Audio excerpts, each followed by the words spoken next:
दुनिया भर की सियासी नजरें आज एक नाम पर टिक गई हैं।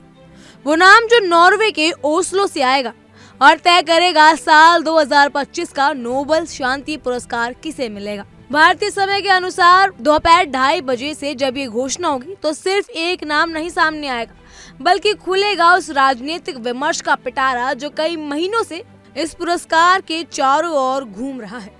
खास बात यह है कि इस बार शांति की सबसे बड़े सम्मान को लेकर जितना विवाद और प्रचार अमेरिकी राष्ट्रपति डोनाल्ड ट्रंप ने किया है, उतना शायद ही किसी और दावेदार ने किया हो। ट्रंप इस रेस में सबसे मुख्य चेहरा है। उन्होंने न केवल भारत पाकिस्तान के बीच युद्ध विराम करवाने का दावा किया, जिससे भारत ने कभी आधिकारिक रूप से स्वीकार ही नहीं किया, बल्कि इजरायल और हमास के बीच भी शांति स्थापित करने का श्रेय खुद को दे डाला। अभी देखना दिलचस्प होगा कि क्या ये सारे दावे उन्हें नोबेल दिलवाने में काफी होंगे या नहीं। ट्रंप के अलावा इस बार रेस में कई और बड़े नाम भी हैं जो राजनीतिक रूप से अहम संदेश देने वाले हैं।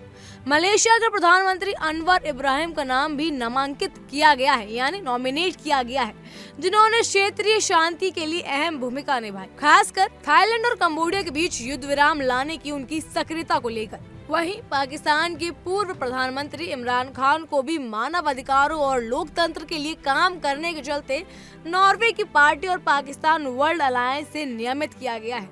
ये वही इमरान खान है जिन्हें 2019 में नियमित किया गया था और जो आज खुद पाकिस्तान की जेलों, मुकदमों और राजनीतिक संकटों से जूझ रहे हैं। उनकी उम्मीदवारी सिर्फ शांति की नहीं, बल्कि एक राजनीतिक संदेश की तरह देखी जा रही है।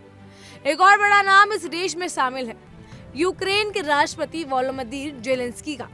रूस के साथ जारी युद्ध के बीच जेलेंस्की को उनके साहस और लचीलेपन का प्रतीक माना गया है। उनके समर्थकों का कहना है कि उन्होंने न केवल अपनी जनता का मनोबल बनाए रखा, बल्कि पूरे दुनिया में लोकतंत्र के लिए खड़े होने की मिसाल पेश की है। इसी के साथ रूस के जेल में मारे गए विपक्षी नेता एलेक्सी की पत्नी यूलिया को भी इस साल एक मजबूत दावेदार माना जा रहा है।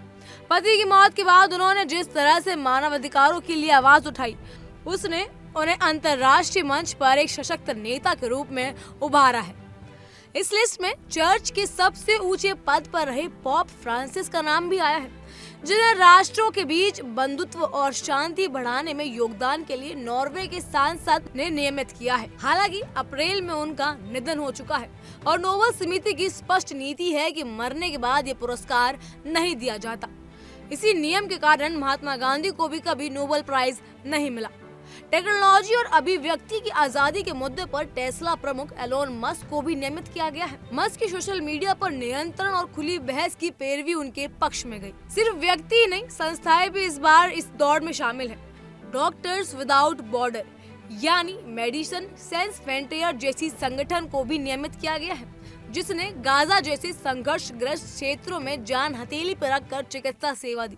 संगठन ने खुद बताया कि संघर्ष के दौरान उसके 15 कर्मचारी मारे गए। इसी तरह पत्रकारों की सुरक्षा समिति यानी सीपीजे को भी नियमित किया गया है। इजरायल गाजा संघर्ष के दौरान पत्रकारों की मौत की रिकॉर्ड संख्या को लेकर इस संस्था ने न केवल रिपोर्ट दर्ज की, बल्कि यह आरोप भी लगाया कि जानबूझकर पत्रकारों को निशाना बनाया गया। 2025 का नोबेल शांति पुरस्कार ऐसे समय में दिया जा रहा है जब दुनिया कई मोर्चों पर संकटों से घिरी हुई है, चाहे वो रूस यूक्रेन युद्ध हो, मध्य पूर्व का तनाव हो या फिर एशिया में लोकतंत्र बनाम तानाशाही की लड़ाई हो।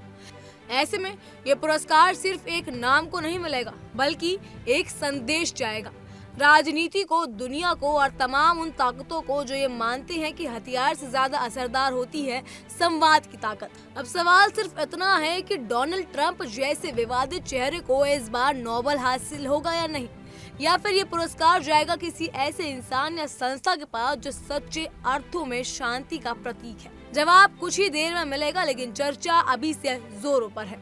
इस पर आपकी क्या राय है, हमें कमेंट सेक्शन में जरूर बताइएगा। फिलहाल के लिए इतना ही। तमाम खबरों के लिए फॉलो कीजिए इंडिया डेली।